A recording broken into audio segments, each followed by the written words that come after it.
Hello and welcome back to another video. This is for IGCSE Chemistry Paper 2 revision. In this video, I discussed inorganic chemistry. If you want organic chemistry revision, I have shared the link down below. Let's start with moles. So there are three formulas for moles, which is moles is mass over mR, moles equals to concentration times volume, and moles equals to volume in decimeter cube divided by 24 decimeter cube. These are used in different situations. The first equation is usually used for solids, okay? The second one is for liquids. Remember, when you're using this equation, your volume should be in decimeter cube.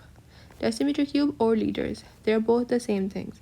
If it's given in a centimeter cube, remember 1 decimeter cube or 1 liter equals to 1000 centimeter cube, and concentration would be moles per centimeter cube.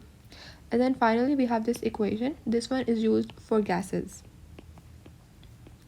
Again, the volume should be in decimeter cube divided by 24. Sometimes you can even equate three of these equations to find the unknown value. For example, if you have the concentration, volume, and mR, you can find the mass. Okay, so reading the question properly and understanding it is very important. Other important concepts in moles is knowing the Avogadro's constant. In 1 mole, there are 6.02 times 10 power 23 particles. These particles could be anything. They could be molecules, they could be ions, they could be atoms, or anything. We'll discuss more examples to see what kind of tricky questions we could be asked. Then there is molecular formula and empirical formula. Both of them represent the formula, but molecular formula tells you the exact number of atoms present in the molecule. Empirical formula, however, is the simplest ratio. There is a way to find it. I will also go through that. And then limiting reagent is also very important.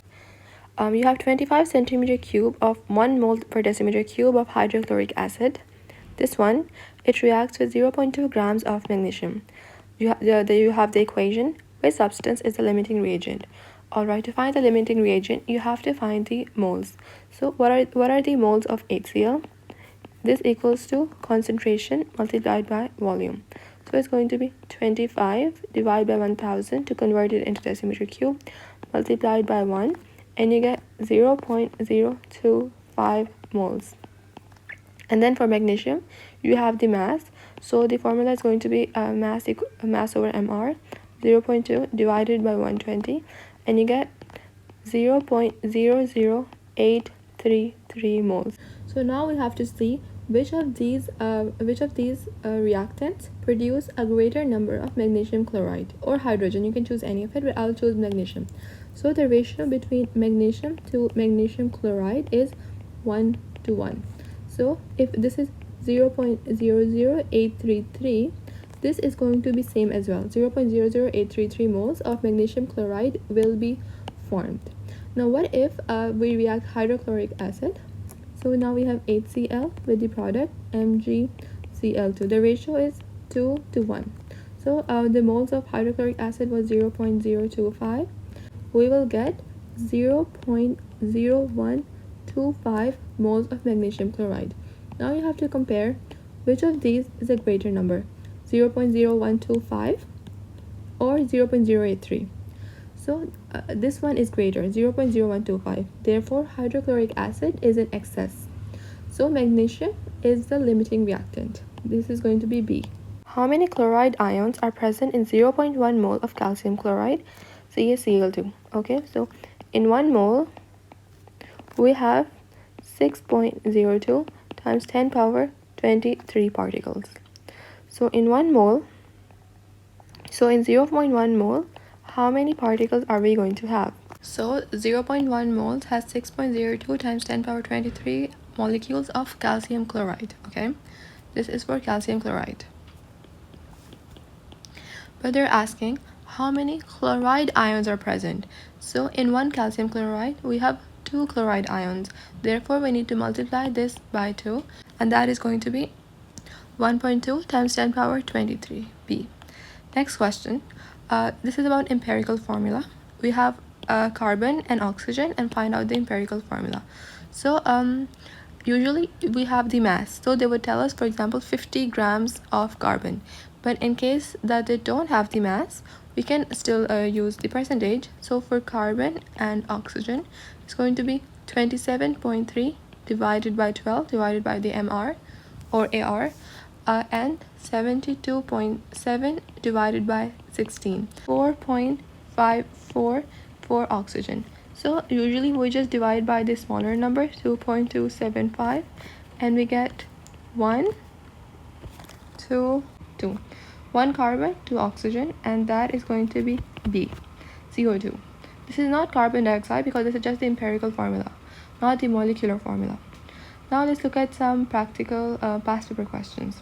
So hydrogen peroxide, H2O2, decomposes to form water and oxygen. The equation is given here. Manganese oxide catalyzes a decomposition reaction. So manganese oxide is a catalyst. The reaction is investigated in 4 experiments. So you have different volumes from 12.5 or 25, and you have different concentration, either 1 or 2.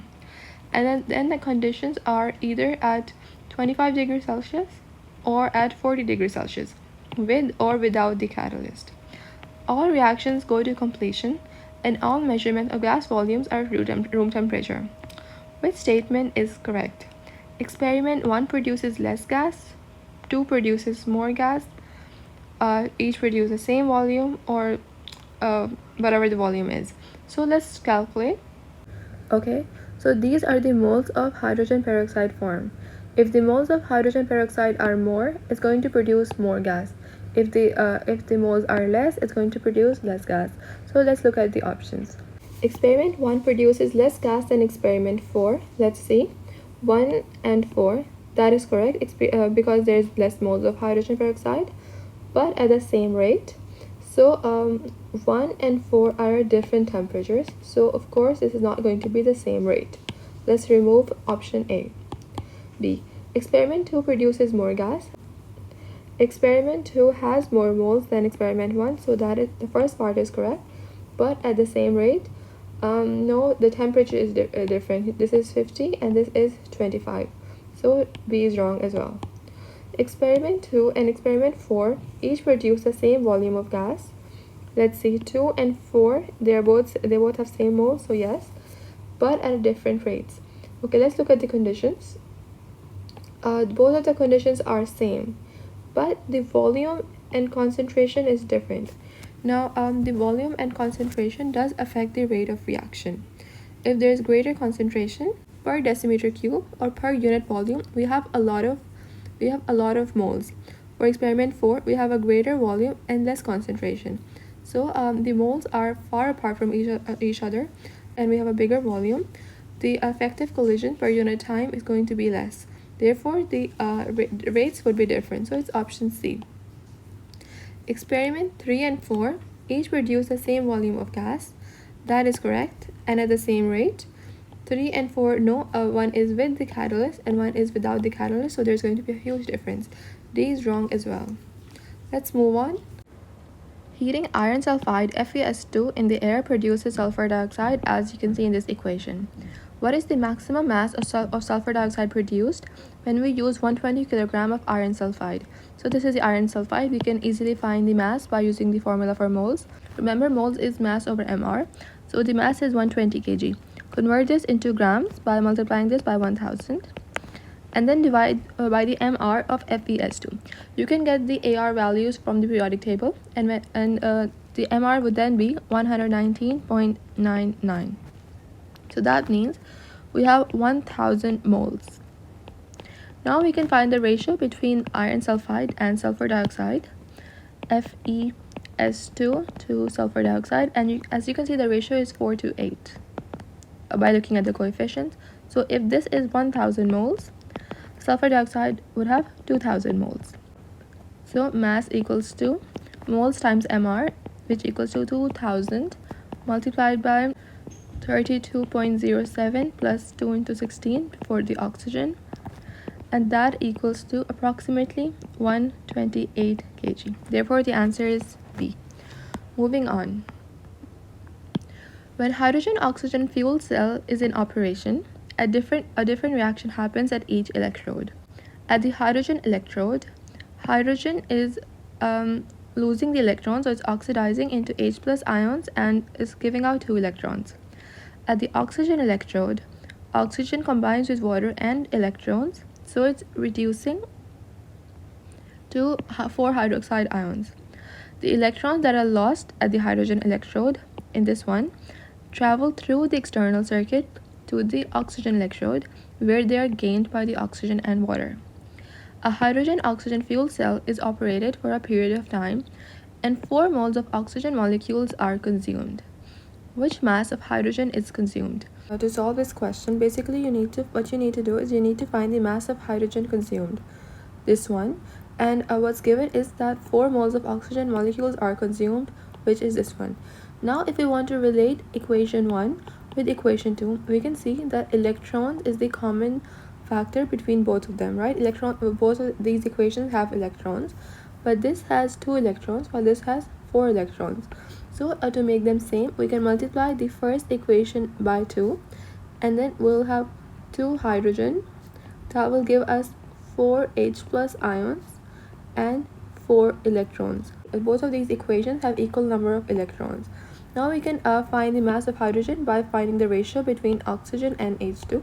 So O2 and H2, the ratio is 1 to 2. What is the moles of oxygen? It's 4 moles. Therefore, we have 8 moles of hydrogen. Now we can find the mass. 8 multiplied by H2, that is going to be 16 grams. So the answer is D.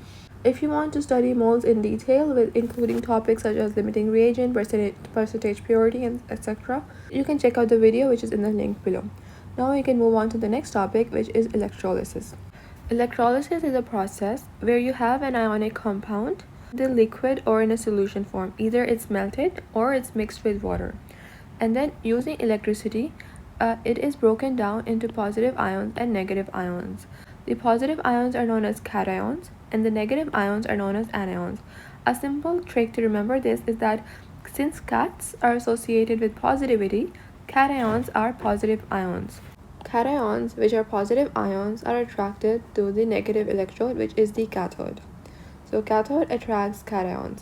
Anions are attracted to anode. Now you can remember this trick, red cat, which means reduction occurs at cathode, and anox, that means oxidation, is where oxidation occurs at anode.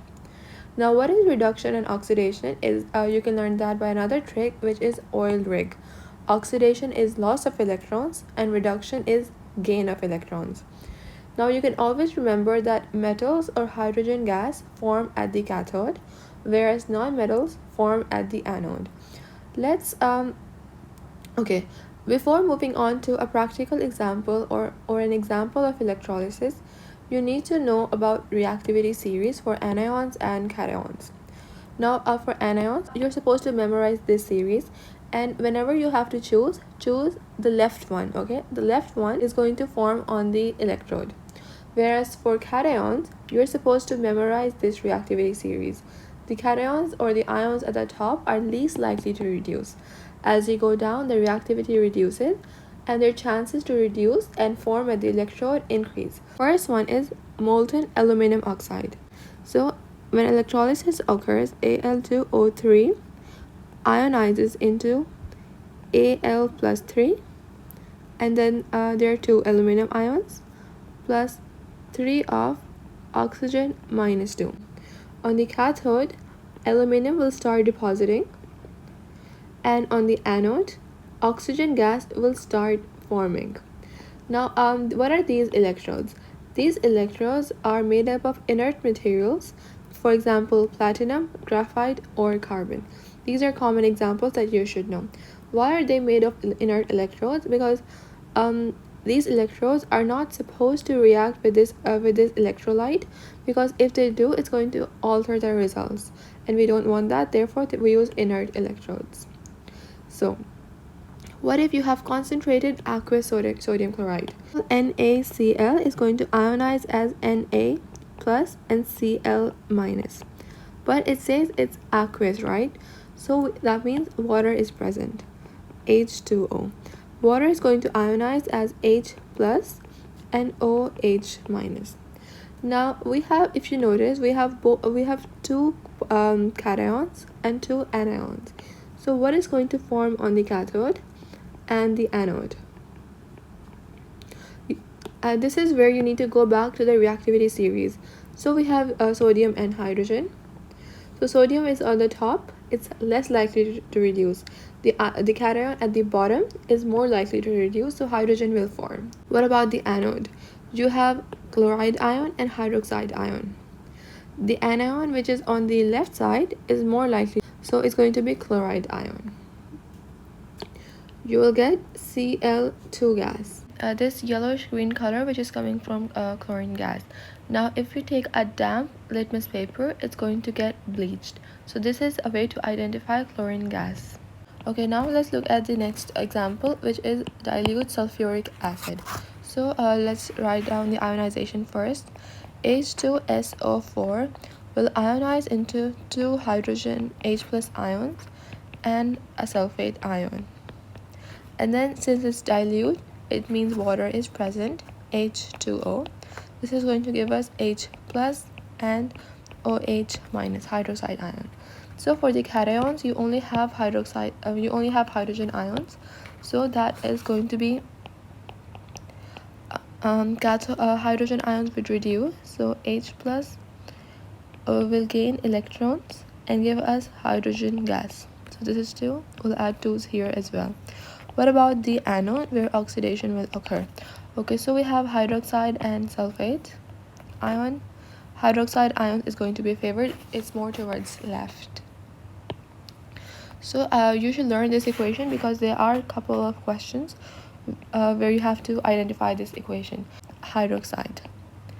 This hydroxide will form water and oxygen. Let's balance this now. So you have 2 hydrogen and 3 oxygen, so we can make this 2. Now we have 4 oxygen and 4 hydrogen, so we'll make this 4. Now we have to balance the first and the second equation. We can just write 4, 4 and 4. Now if you see from the solution, H plus ions and OH minus ions are being removed, so this electrolyte solution is getting more concentrated over time. Now I'll talk about hydrogen fuel cells. Now hydrogen fuel cells is not exactly electrolysis, because electrolysis uses electricity to break down compounds. So for example, if we have a water molecule, it would be broken down into hydrogen ions and oxygen ions. Now, what happens in hydrogen fuel cells is that hydrogen and oxygen combine to give water as well as electricity. And then there are several advantages and disadvantages of using hydrogen fuel cells to produce electricity, which is it uses a renewable source, it doesn't produce toxic gases or greenhouse gases and so on. Now we'll talk about another application of electrolysis, which is electroplating. Electroplating is a process in which you can cover your object with your desired metal. For example, if you have if you have a spoon, you can place that spoon in the cathode, and then on the anode you will have the metal that you want your object to be electroplated with, for example iron. And then in the electrolyte you will have the ions of the metal, so you might have Fe plus 2 ions. After some time the object would be electroplated with the metal. Now let's look at this example. During the electrolysis of aluminum oxide, the mass of carbon anode changes. Which show describes the change and give a reason for this change. So this is aluminum oxide. Aluminum oxide ionizes into Al plus 3 and oxygen ions. So remember, at anode oxidation occurs and it attracts anion, which is O minus 2. So what happens is that O minus 2 will lose electrons because it's oxidizing, lose 2 electrons to give oxygen. But they also told us that the mass of carbon changes, and the anode is made up of carbon. So carbon will react with oxygen to produce carbon dioxide. As the carbon is reacting with oxygen, it's becoming smaller and smaller. So we can say that the mass is decreasing. and carbon reacts to form carbon dioxide. So it's going to be A. And now we'll talk about redox reactions. So read comes from reduction and ox comes from oxidation. Generally, we can say oxidation is the gain of oxygen. Gain of oxygen, and reduction would therefore be the loss of oxygen. You can also say that oxidation is the loss of hydrogen, loss of H, and therefore reduction would be gain of hydrogen. Now, in some cases, oxidation or reduction does occur without involving oxygen and hydrogen gas. That is when there is a change of electrons. So you can remember it by this oil rig, where oxidation is loss of electrons and a reduction is gain of electrons. An oxidizing agent is used to oxidize, so it reduces itself. A reducing agent reduces the other compound and is oxidized itself. We'll go through some examples to make it more clear. Now, the first example is, which type of reaction is represented by the equation below? Is it addition, a redox reaction, neutralization, or precipitation? Now, it's very easy to identify if it's precipitation. That's when we have aqueous solution is turned into a solid. So you can see that a solid is formed, therefore it is going to be D. If you look at the other example, neutralization. Neutralization occurs when an acid combines with an alkali to form salt and water. You have a salt, but we're not having water. So this is not neutralization reaction. What about a redox reaction? So you can say lead is +2 and this is +2 as well. That is, there's no change.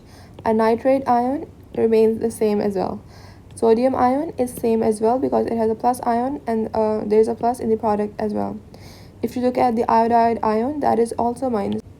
Pb +2 and I minus. This is going to be 2I minus. So they remain the same as well. So it's not redox as well. Therefore, it's going to be precipitation. Next, sodium ions Na plus and oxygen ions O minus 2 combine with chromium ions to form a salt. The salt, sodium bichromate, has the formula of this formula. What is the oxidation state of chromium in this salt? Okay, so we know sodium is always +1, so we can write +1. And then we have 2 of sodium, so we'll multiply this by 2. And then +4 chromium. We don't know the oxidation state of chromium, so we'll write X. And since we have 2 chromium, we'll write 2X. +7 of oxygen, so that is going to be 7 into -2 because oxygen is -2. Now this is a compound with 0 charge, so that is going to be equal to 0. Now we can simplify this. This is going to be 2 plus 2x, -14 equals to 0, plus 6. So the answer would be C. Next question. Substance J takes part in a redox reaction. In the reaction, J gains electrons. Which statement is correct? Remember oil rig. Reduction is gain of electrons. J is gaining electrons, so J is being reduced. So it could be B or D. Remember, the molecule or the substance which is being reduced is the oxidizing agent. So the answer would be B. If it was being oxidized, it would then be a reducing agent. Okay, so 20 is B. Alright, this part is important because some people confuse this. So always remember, ionic compound forms ions, whereas covalent compounds do not. So for example, if you have a salt of magnesium chloride, what are the ions? That is going to, for magnesium, it's going to be +2. For chlorine, it's going to be -1 because it's in group 7. And then for lead, again, it's going to be +2, and iodine is going to be -1. So these are the oxidation states of ionic compounds. But if you have a covalent compound, for example, if you have a diatomic chlorine gas, the overall charge is going to be 0. It's not going to be -1, -1, or +1, okay? This is going to be 0, and for hydrogen, it's 0 as well. That is the reason why here, for for lead iodide, we had the charge +2 and -1, which did not change over the course of reaction. Okay, now we'll discuss some questions related to periodic table. So I will not discuss the notes separately, as we'll solve the questions. We'll discuss the important concepts as well.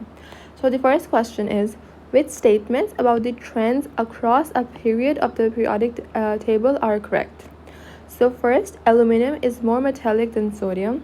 Let's look at where is aluminum and sodium. So this is sodium, and aluminum is in group 3.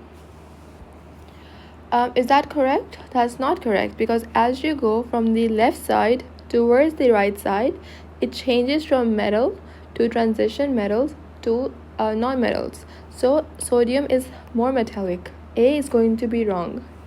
Therefore, we can eliminate option A and B. Next, beryllium is more metallic than carbon. Let's look at the elements. So carbon is in group 4, beryllium is in group 2.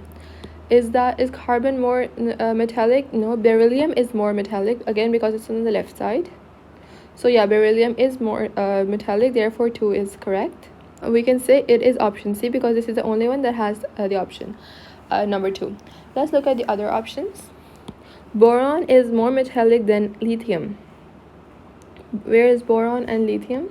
Boron is in group 3 and lithium is in group 1. That's wrong. Boron is less metallic. 3 is wrong. And then magnesium is more metallic than silicon. That is correct, because magnesium is in group 2, silicon is in group 4. So magnesium is going to be more metallic. So from this question, we can say metallic property reduces as you go right. Next, some information about the elements in group 2 of the periodic table is shown. Not related to this question, but always remember, group number tells you about the number of valence electrons. So if it's in group 2, that means it has 2 valence electrons. Period number tells you the number of shells. So for example, if it's in period 3, that means it has 3 shells. Okay, let's look at the options. So for this question, you have to identify what's happening in this table and then choose the correct option. So first is reactivity. Does it decrease down the group or it increases down the group? So as you can see, as we're going down, the time taken to react is becoming less and less. Therefore, the reactivity is increasing. So it could either be C or D. A and B are removed. Then, what about density? So we saw that density reduced and then it increased. So there is no clear trend. Again, C or D. And then finally, melting point. Melting point is it reduced and then it increased and then reduced again. So there is no clear trend. Again, we can see is option D. A few more questions. A new element, oxfordium, was discovered with the following properties. This is insoluble in water, does not conduct electricity. The formula is OX2, and this is the bonding. In which group of the periodic table should the new element be placed? Okay, to answer this question, we can directly go to the last column. So it says bonding in a molecule of oxfordium is this. If you remember, nitrogen also forms triple bond with nitrogen, and that's also group 5. So this is obviously going to be group 5. If you want to be sure, you can check that. For example, if you have OX here and it forms triple covalent bond with OX, and it forms 1 2 1 2 and 1 2 3 double bond, and then you will be left with 2 more. So let's count if it's 8 in both of these shells. So this is 1 2 3 4 5 6 7 8. That is a complete shell, and same for the other one. So that is correct, group 5. Now, which row describes a similarity and difference between chlorine and bromine? Remember, both of them are in group 7 and they are halogens. Both are gases at room temperature. No, chlorine is a gas, bromine is a liquid. They have different colors. Yeah, that is correct, but A is not an option. B. Both exist as diatomic molecules. Yeah, that's correct. They form Cl2 and Br2. Chlorine is more dense than bromine. That is wrong. Why? Because as you go down the group, the density increases. Okay, so B is also wrong. Next, both have atoms with 7 outer shell electrons. That's correct. Both are in group 7. only bromine will react with aqueous sodium chloride. Only fluorine will be able to displace chlorine from sodium chloride, not these elements. Okay, so it's only fluorine. We can remove option C as well. Then both react with aqueous potassium iodide. Yeah, because chlorine and bromine are above iodine, so they will react with potassium iodide. And chlorine is more reactive than bromine. Yeah, that's correct, because chlorine is above bromine. So D is correct. Next, which statement describes transition elements? Remember, transition elements are between metals and nonmetals. They have high densities and high melting points. That's correct. Transition elements have high melting point, high density. They have variable oxidation state, and they form colorful compounds. So 22 is A. The group 1 element potassium forms an ionic bond with group 7 element fluorine. Which two ions are produced? Okay, since potassium is group 1, so it forms +1. This is group 7, so 8 minus 7 is 1, so this is -1. 8 is total number of electrons, and then 8 minus 7 because it's in group 7. So potassium is 1 and fluorine is -1. That is going to be B.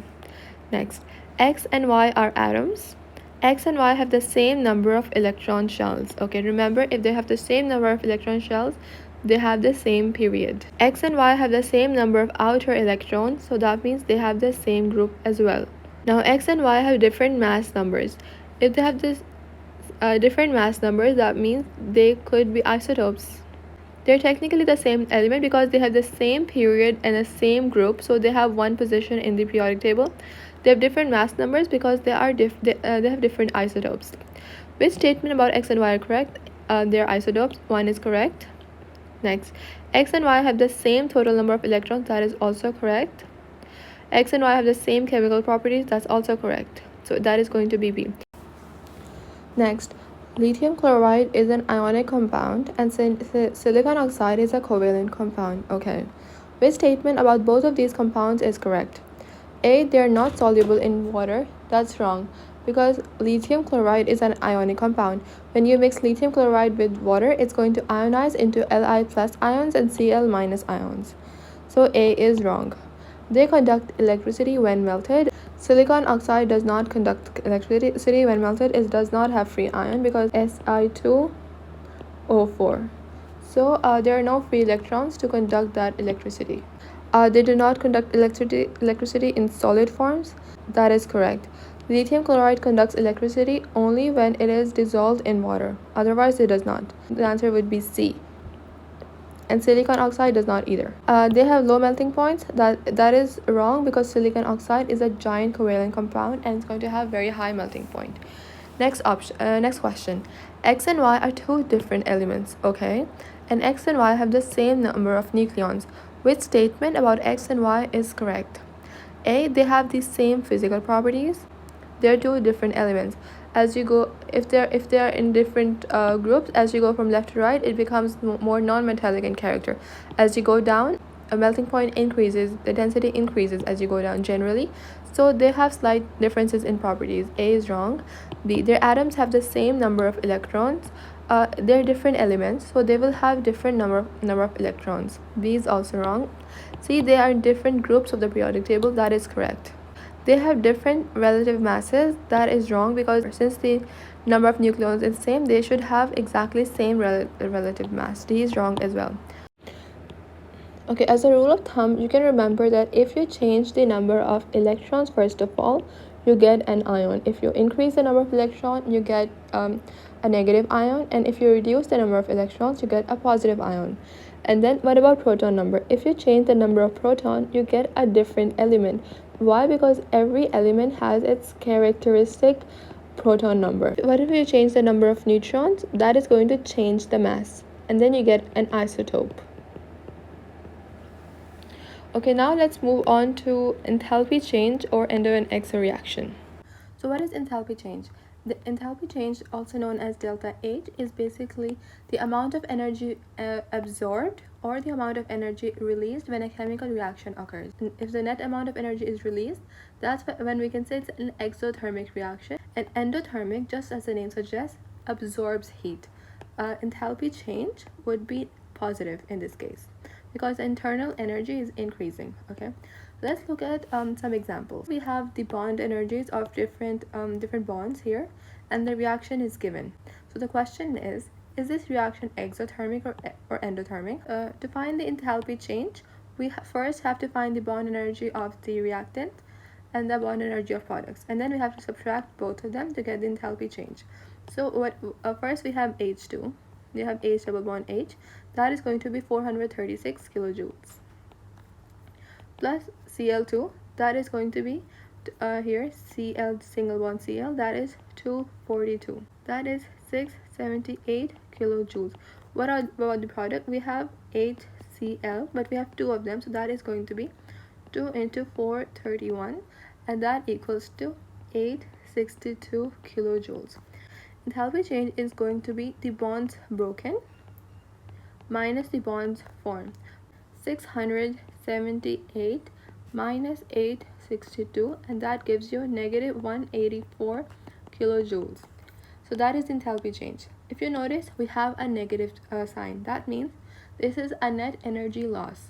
So energy is lost and lost to the surroundings. So this is an exothermic reaction. Next question. Below is a description of a reaction profile. We don't have a diagram, so you have to identify what's going on. So they're saying reactants have less energy than the products. So it would be something like this. Okay. Activation energy is high. This is the activation energy. This is the extra energy needed before the reaction to occur. And the temperature of the surrounding drops. Which of the following is correct? The reaction is exothermic and releases energy. That is not correct. If it was exothermic, the temperature would have increased. The reaction is endothermic and absorbs energy. That is correct, because the products have more energy. It took in energy. It's endothermic, and the temperature dropped because it took that energy from the surrounding. So B is correct. The reaction forms a catalyst. A reaction never forms a catalyst. A catalyst is used to speed up a reaction by reducing the activation energy. For example, let's say if there was this reaction and this is the reaction without the catalyst. This is activation energy and it has no catalyst. If we keep a catalyst here, the initial energy of the reactants and the products would be same. The only difference would be that the activation energy would become a lot less. So next question. A student dissolves 5 grams of ammonium nitrate in 100 centimeter cube of water. The temperature falls from 23 to 16. Is this an exothermic or endothermic reaction? So if you can see the temperature falls, that means the heat is taken in. That's why the temperature fell. And the heat energy in the surrounding reduces. So that is going to be endothermic. Next, explain your answer using ideas about energy transfer, because the reaction absorbed heat from the water. It was in water, and that's why the temperature fell. So just one way to improve the accuracy of this experiment, when you're measuring heat experiments, make sure that you can cover your use a polystyrene cup and cover it with a lid, or if you want better accuracy, make sure that you have a digital thermometer that's dipped in, and so you don't have to take it out. A, you don't have to take it out for reading, and B, you can read it. There's less chance for parallax error if you use a digital thermometer. Which of the following reaction is always exothermic? Always remember, combustion is always exothermic. Enthalpy change is always going to be negative, okay? It releases energy, for example, when you're burning fuel. Now, what about which of the following is endothermic all the time? That is going to be decomposition. Thermal decomposition of calcium carbonate takes in heat. In an energy level diagram, the products are lower than the reactants. Okay, the products are lower than the reactants, so that would mean it looks something like this. This is the reactants and these are the products. The difference between them is 350 kilojoule per mole. Okay, so can you see in this diagram what does 350 represent? This difference. The difference between reactants and products is negative 350 kilojoules per mole.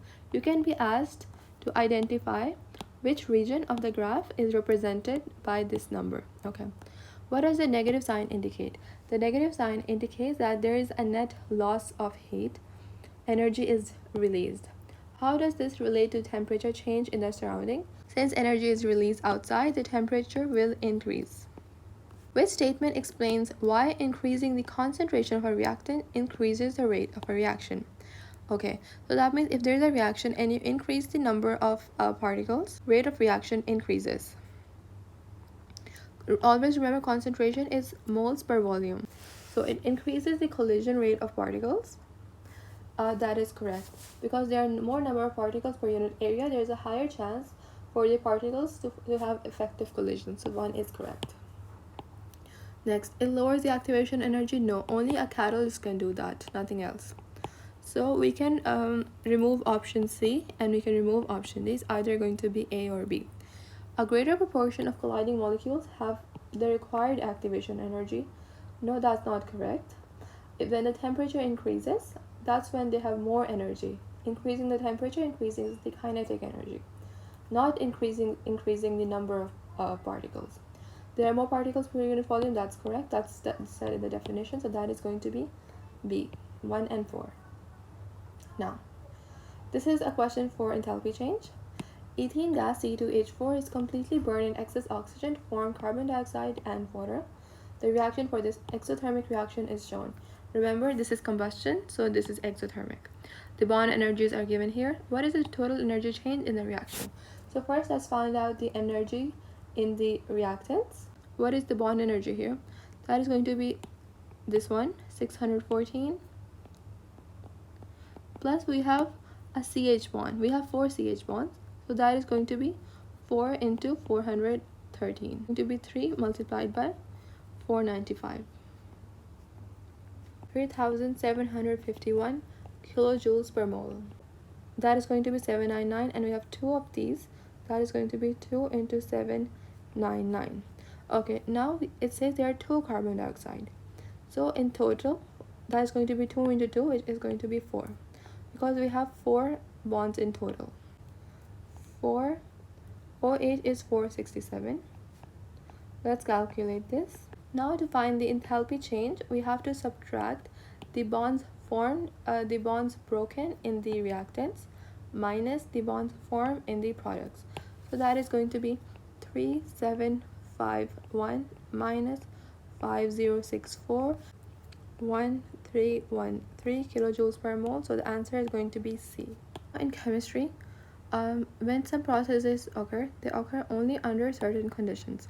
So we'll discuss some of the conditions that you need to memorize for chemistry, IGCSE chemistry. So remember, cracking is the breakdown of larger alkene molecules into smaller ones.